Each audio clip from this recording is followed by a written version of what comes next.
Hi guys, नमस्कार। स्वागत है आपका पहाड़ी गबरू यूट्यूब चैनल में। दोस्तों, कैसे हो आप सभी? आई होप आप सभी अच्छे होंगे और अपनी बीएड की तैयारी भी बढ़िया तरीके से कर रहे होंगे। तो दोस्तों, आपके बीएड के एंट्रेंस को जो वो भी मात्र 2 दिन बचे हैं। आई होप आपकी जो वो तैयारी अच्छी होगी और जो वो आप अपने बीएड का एंट्रेंस जो वो अच्छे तरीके से दोगे। ठीक है, तो उसी के रिगार्डिंग हमने जो वो एमसीक्यू की सीरीज शुरू करी है। हम जो वो टीचिंग एटीट्यूड एंड एप्टीट्यूड की जो वो एमसीक्यू की प्रैक्टिस कर रहे हैं।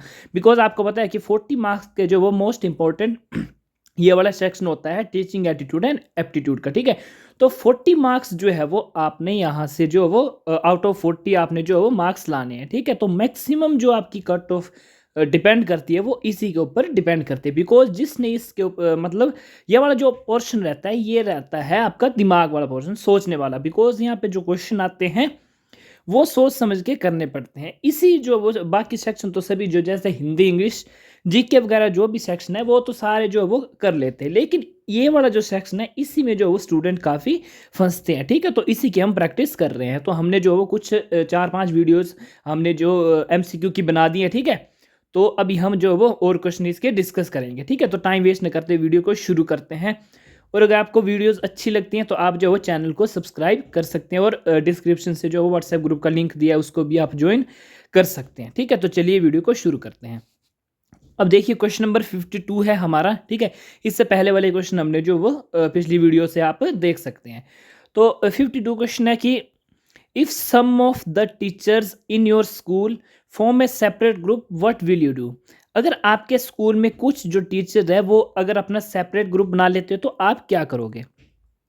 आपका होगा कि ए विल रिमेन न्यूट्रल, आप न्यूट्रल रहोगे। बी है विल इन्फॉर्म द प्रिंसिपल, आप प्रिंसिपल को इन्फॉर्म करोगे।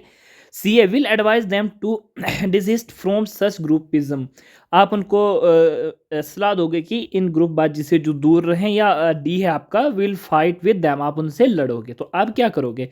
आपका है option number A right answer, will remain neutral. ठीक है, आप न्यूट्रल ही रहोगे। ठीक है, आपने जो वो न्यूट्रल रहना है, उनको ग्रुप बनना है तो बनने देना। आपने जो वो अपनी जो वो न्यूट्रल रहना है, मतलब सभी तरह से सामंजस्य बिठा के रखना है। उसके बाद है question number 53, to improve the pass percentage of your students you require. ठीक है, इसका होगा A good salary and other facilities. ठीक है, आपको ये चाहिए अपने पास परसेंटेज बढ़ाने के लिए स्टूडेंट्स की। बी है हैंडसम एंड ब्रिलियंट स्टूडेंट्स, आपके स्टूडेंट हैंडसम एंड ब्रिलियंट होने चाहिए। सी है hard labour and other teaching facilities. ठीक है, आपको वो चाहिए। या डी है आपका no need to think that it does not affect your reputation and salary. ठीक है, आपको सोचने की जरूरत नहीं है। ये आपकी जो वो रेपुटेशन और सैलरी को इफेक्ट नहीं करती है। तो इसमें से क्या होगा? इसका ऑप्शन नंबर सी। ठीक है, hard labour and other teaching facilities. ठीक है, अगर आपको पास परसेंटेज बढ़ानी है स्टूडेंट्स की कि ज़्यादा से ज़्यादा स्टूडेंट्स पास हो तो आपको किसकी ज़रूरत होगी? आपको ज़रूरत होगी hard labour and other teaching facilities की। ठीक है, टीचिंग फैसिलिटीज़ अच्छे से हो और जो वो हार्ड लेबर की आपको ज़रूरत पड़ेगी। उसके बाद question number 54, why do you want to become a teacher. आप टीचर क्यों बनना चाहते हो? ए है because teaching is a profession of high reputation, इस प्रोफेशन में मतलब हाई रिपुटेशन है, ज़्यादा इज्जत है। बी है one can earn lot of money through tuitions. ठीक है, आपको बड़ा सारा पैसा कमा सकते हो ट्यूशन के थ्रू। सी है I want to use the young brain to build the nation. ठीक है, आप जो है वो नेशन में कंट्रीब्यूट करना चाहते हो जो बच्चों को पढ़ा के यंग ब्रेन को। ठीक है, डी है because my parents were teacher, because आपके जो वो पेरेंट्स टीचर थे। तो आपका आंसर क्या होगा? See, I want to use the young brain to build the nation. ठीक है, आप जो है वो राष्ट्र की उसमें भागीदारी सुनिश्चित करना चाहते हो। उसके बाद है question number 55, what is the main reason of students not taking interest in classroom teaching at present. ठीक है, क्या रीज़न हो सकता है कि स्टूडेंट जो वो इंटरेस्ट नहीं रहते क्लासरूम टीचिंग में? ए है अनइंटरेस्टेड क्लासरूम इन्वायरमेंट। ठीक है, आपका क्लासरूम का इन्वायरमेंट जो वो अनइंटरेस्टेड है। बी है curriculum not according to psychological demands of student, जो आपका करिकुलम बना है वो जो उनकी डिमांड से जो वो उनके अकॉर्डिंग नहीं है। सी है डिफेक्टिव एग्जामिनेशन सिस्टम। और डी है ऑल ऑफ दी अबव। तो इसका आंसर हो जाएगा आपका D, all of the above. ठीक है, स्टूडेंट्स इंटरेस्टेड नहीं होते क्लासरूम टीचिंग में बिकॉज जो वो इन्वायरमेंट की वजह से उनकी डिमांड पूरी नहीं होती, करिकुलम उसकी वजह से आप, और फिर जो वो एग्जामिनेशन सिस्टम जो वो अच्छा नहीं है। ठीक है, उसके बाद है question number 56, why should be text books we change after some time, कुछ समय बाद जो वो टेक्स्ट बुक चेंज क्यों हो जाती है। ऑप्शन है because students get bored, student bore हो जाते हैं। बी है it is necessary with change of knowledge, ये ज़रूरी है नॉलेज की मतलब चेंज के साथ। सी है it helps to increase income of the publisher, ये पब्लिशर की इनकम को बढ़ाती है, जो बुक पब्लिश करता है उसकी जो वो इनकम में बढ़ोतरी। डी है it keeps teachers busy through out life, जो वो इससे जो वो टीचर बिजी रहते हैं अपनी पूरी लाइफ में। तो इसका आंसर क्या होगा, इसका आंसर होगा ऑप्शन नंबर बी। ठीक है, ऑप्शन बी है इसका right answer.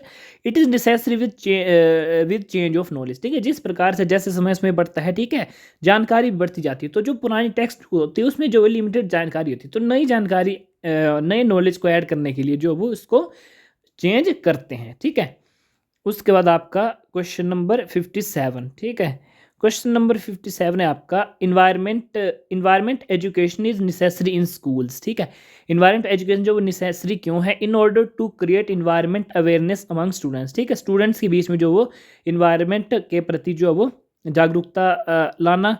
In order to increase moral of environmentalist. ठीक है, उनका जो वो मोरल बढ़ाना, जो इन्वायरमेंटलिस्ट हैं। ठीक है, उसके बाद सी है in order to make the students learn about the knowledge of the environment. ठीक है, मतलब स्टूडेंट्स को जो वो नॉलेज देना इन्वायरमेंट के बारे में। और डी है ऑल ऑफ दी अबव, तो इसका आंसर हो जाएगा option D, all of the above. ठीक है, ये सभी जो है वो इन्वायरमेंट अवेयरनेस के लिए और जो उनका मतलब वो बढ़ाने इन्वायरमेंटलिस्ट को का मोरल बढ़ाने के लिए, उनको सपोर्ट करने के लिए, ताकि वो भी सोचेंगे कि उनका मोरल बढ़ेगा और उनको पता लगेगा कि इन्वायरमेंट एजुकेशन स्कूल्स में है। ठीक है, तो वो भी जो वो मोटिवेट होंगे उससे, और उसके बाद जो है वो नॉलेज उनकी बढ़ाने के लिए स्कूल में।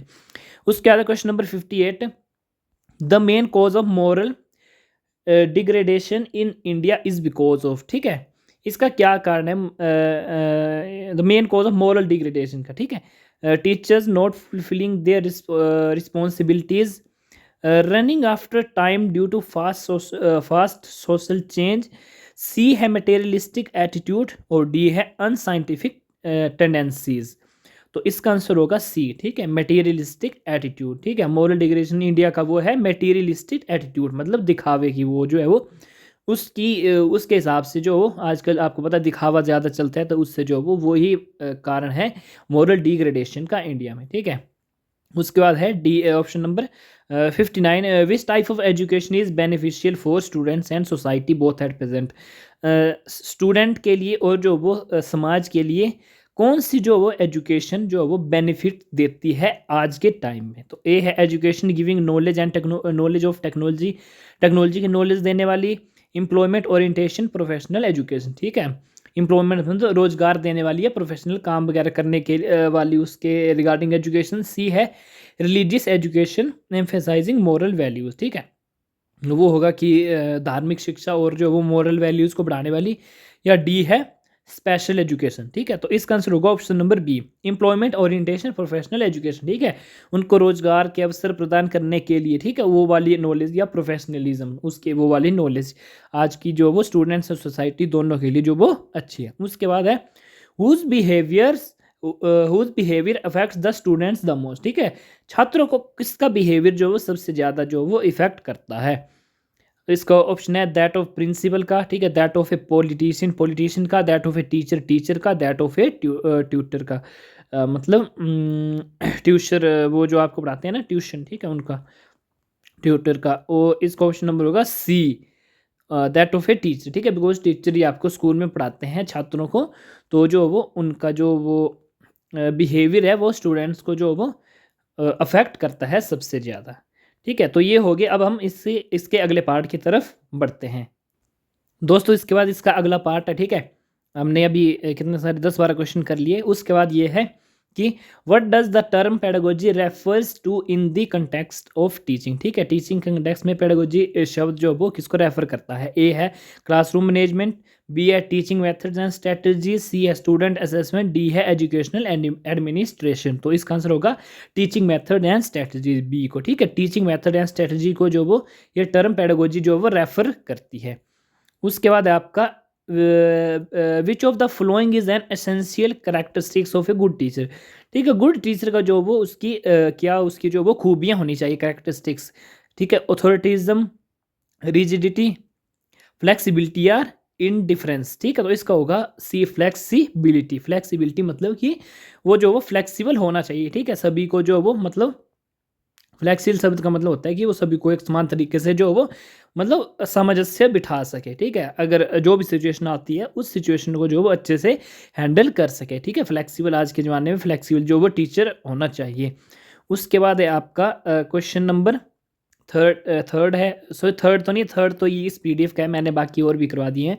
तो है what does the term scaffolding mean in the context of education, ठीक है। स्कैफ होल्डिंग क्या, इसका अर्थ क्या है, ठीक है। ये सारे क्वेश्चन जो वो काफ़ी इंपॉर्टेंट है, ये आते हैं। तो इसका है providing support to learners as they develop new skills, B है strict discipline in the classroom, C है assessment of students performance, D है क्लासरूम डेकोरेशन। तो स्कैफ होल्डिंग का वो क्या है, मीनिंग क्या है, answer A, providing support to learners as they develop new skill, ठीक है। प्रोवाइडिंग सपोर्ट, ठीक है। स्कैफ होल्डिंग का मतलब आपने याद रखना है कि सपोर्ट वो प्रोवाइड करना लर्नर्स को, स्टूडेंट्स को, ठीक है। जो सपोर्ट प्रोवाइड करते हैं उसको जो स्कैफ होल्डिंग बोलते हैं। उसके बाद है क्वेश्चन नंबर 4 आपका, in the context of teaching what does the term formative assessment refers to, ठीक है। फॉर्मेटिव असेसमेंट FA, ठीक है। आपने जैसे स्कूल में भी आपने देखा होगा कि FA लगे हैं, FA एग्ज़ाम लगे हैं, FA1 FA2 SA1 वो वाले एग्ज़ाम लगे, ठीक है। तो वो है फॉर्मेटिव असेसमेंट FA। उसका जो है वो मीनिंग क्या होता है, इसका होता है फाइनल एग्जामिनेशन होता है, या continuous assessment during the learning process, ये होता है ग्रेडिंग एंड रैंकिंग स्टूडेंट्स, ठीक है। ग्रेड करना, रैंक करना, या समेटिव वैल्यूएशन, ठीक है, जो साल के अंत में होती है। तो इसका आंसर हो जाएगा option number B, continuous assessment during the learning process. मतलब जैसे आपका होता है कि 3-4 मंथ आप शुरू में पढ़ते हैं, तो उसके जो आपके FA1 एग्जाम होते हैं, ठीक है, तो होगा कॉन्टिन्यूस असेसमेंट, मतलब बच्चों को जो असेस करना ड्यूरिंग द लर्निंग प्रोसेस। आपकी जो पढ़ाई चली होती है स्कूलों में स्टूडेंट्स की, उस पढ़ाई के बीच में ही आपके एग्ज़ाम लेते हैं कि देखते हैं कि स्टूडेंट्स को जो वो कितना आता है या उन्होंने कितना सीखा है। उसके बाद है आपका ये वाला अगला क्वेश्चन है, question number 5, what is the purpose of Bloom taxonomy in education, ठीक है। ब्लूम्स टैक्सोनॉमी का जो वो उद्देश्य क्या है, ये है classifying students based on there intelligence, ठीक है। स्टूडेंट्स को क्लासीफाई करना उनके इंटेलिजेंस के बेस के हिसाब से। बी है इवेलुएटिंग टीचर्स परफॉर्मेंस, ठीक है, टीचर्स की परफॉर्मेंस को कंक्लूड करना। सी है categorising educational objectives and skill, ठीक है, उनको कैटेगराइज करना जो एजुकेशन आपके उद्देश्य एंड स्किल्स हैं।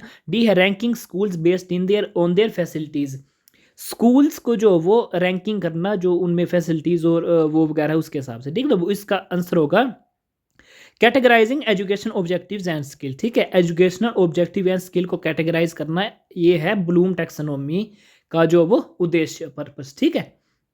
उसके बाद आपका नेक्स्ट क्वेश्चन है which learning theory emphasising the role of observation and imitation in the learning process, ठीक है। इसका होगा behaviourism, constructivism, humanism and cognitivism. तो इसका आंसर क्या हो जाएगा, कौन सी लर्निंग थ्योरी है, ये आपकी बीएड में आएगी, role of observation and imitation की जो वो उसको जो वो एम्फेसाइज करती है।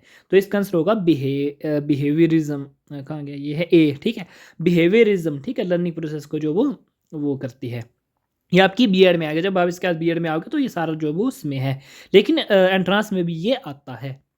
ये है what is the primary focus of the वेगोस, ये कौन सी है, हाँ वाइगोट्स, ये शायद उसमें हो गया है, ठीक है गाइज, ये लिखा है वाइगोट्स की, ठीक है। वाइगोट्स की जो वो एक फिलोसफर थे आपके उसमें बीएड उसमें एजुकेशन में बीएड में उन्होंने जो वो बड़ी सारी अपनी थ्योरीज वगैरह बताई थी, ठीक है। तो ये है वाइगोट्स्की, ठीक है, मैंने यहाँ पे कंफ्यूज हो गया, ठीक है, वाइगोट्स्की, ठीक है। उनकी जो थ्योरी थी उन्होंने दी थी, उसमें जो वो ZPD zone of proximal development, ठीक है, उसका फोकस क्या है। और हाँ, ये इसकी फुल फॉर्म आती है आपकी ZPD की फुल फॉर्म क्या है, तो ये है जोन ऑफ प्रोक्सिमल डेवलपमेंट, ठीक है। ये भी आपके क्वेश्चन आता है, तो ये भी आपने जो वो अच्छे से वो याद कर लेना है। तो इसका जो वो फोकस क्या है, individual learning, peer collaboration and support.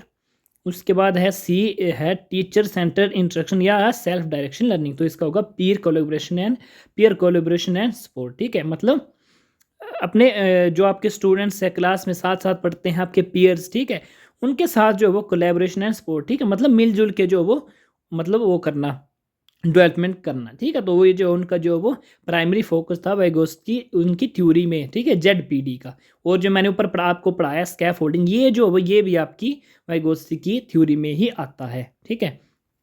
उसके बाद आपका क्वेश्चन नंबर नेक्स्ट है, what is the importance of differentiated instructions in the classroom, ठीक है। उसका जो वो इंपॉर्टेंस क्या रहता है। ए है treating all students the same way, ठीक है, सभी स्टूडेंट को सेम तरीके से ट्रीट करना। दूसरा है adapting teaching methods to meet the diverse needs of students. C है ignoring individual differences, individual difference को इग्नोर करना। डी है relying solely on text for instruction, ठीक है, ओनली जो वो मतलब टेक्स्ट बुक के ऊपर अलोन जो वो करना, रिलाय करना, निर्भर रहना। इसका आंसर होगा adapting teaching methods to meet the diverse needs of students, ठीक है। तो डिफरेंशिएटेड इंस्ट्रक्शन का मीनिंग है कि डिफरेंट डिफरेंट टीचिंग मेथड्स जो वो स्टूडेंट्स की जो वो ज़रूरतों के हिसाब से अडेप्ट करना, ठीक है। उसके बाद क्वेश्चन नंबर 9 है, what does the term inclusive education refer to. Inclusive education किसको रेफर करती है, इसका मतलब क्या होता है कि segregating students based on their abilities. B है providing education to all students, ठीक है, regardless of their abilities and disabilities. मतलब सभी स्टूडेंट्स को एजुकेशन बराबर देना, ये बिना सोचे कि उनकी जो एबिलिटीज़ या डिसेबिलिटीज़ उनको साइड में रख के जो वो बराबर शिक्षा देना। सी है focusing only on gifted students, ठीक है, जो गिफ्टेड स्टूडेंट्स होते हैं, ब्रिलियंट स्टूडेंट्स, सिर्फ उनके ऊपर फोकस करना है। डी है excluding certain students from main stream, ठीक है, मतलब कुछ स्टूडेंट्स को जो वो बाहर कर देना, मतलब उनके तरफ ध्यान ही देना, उनको कट ऑफ कर देना, सिर्फ जो वो बाकी थोड़े स्टूडेंट्स के ऊपर ध्यान देना। तो इसका होगा आंसर बी, ठीक है। Providing education to all students regardless of their abilities and disabilities, ठीक है। तो इंक्लूसिव एजुकेशन मतलब इंक्लूसिव मतलब सभी को साथ में लेकर, तो उनकी मतलब सभी को बराबर शिक्षा देना, चाहे वो डिसेबल्ड हो या मतलब एबल्ड हो, ठीक है। उसके बाद क्वेश्चन नंबर 10 है, which teaching strategy involve students working together in small groups to achieve a common goal, ठीक है। कौन सी टीचिंग स्ट्रेटजीज है जो वो स्टूडेंट्स को स्मॉल ग्रुप्स में जो वो मतलब काम करने को वो करती है, एक कॉमन जो वो गोल अचीव करने के लिए। तो ए है लेक्चर मेथड, बी है कोऑपरेटिव लर्निंग, सी है डायरेक्ट इंस्ट्रक्शन, डी है एक्सपोजिटरी टीचिंग। तो इसका आंसर हो जाएगा आपका बी, कोऑपरेटिव लर्निंग। ये शायद मैंने पहले भी करवाया कि कोऑपरेशन, ठीक है, साथ साथ में जो कोऑपरेटिव लर्निंग करेंगे तभी जो वो स्मॉल ग्रुप्स में उनको डिवाइड करके जो कोऑपरेशन मतलब कोऑपरेशन साथ साथ में काम करेंगे एक गोल अचीव करने के लिए, ठीक है। तो ये वीडियो काफ़ी लंबी हो चुकी है, तो एक और वीडियो डालूंगा मैं इसके एमसीक्यू के ऊपर, ठीक है। तो इसको आप अच्छे से पढ़ लेना, ठीक है। अगर कुछ भी डाउट हो तो आप जो कमेंट कर सकते हैं, और व्हाट्सएप चैनल आप ज्वाइन कर सकते हैं, डिस्क्रिप्शन में लिंक है, और चैनल को कर लीजिए सब्सक्राइब। आप सभी को ऑल दी वेरी बेस्ट।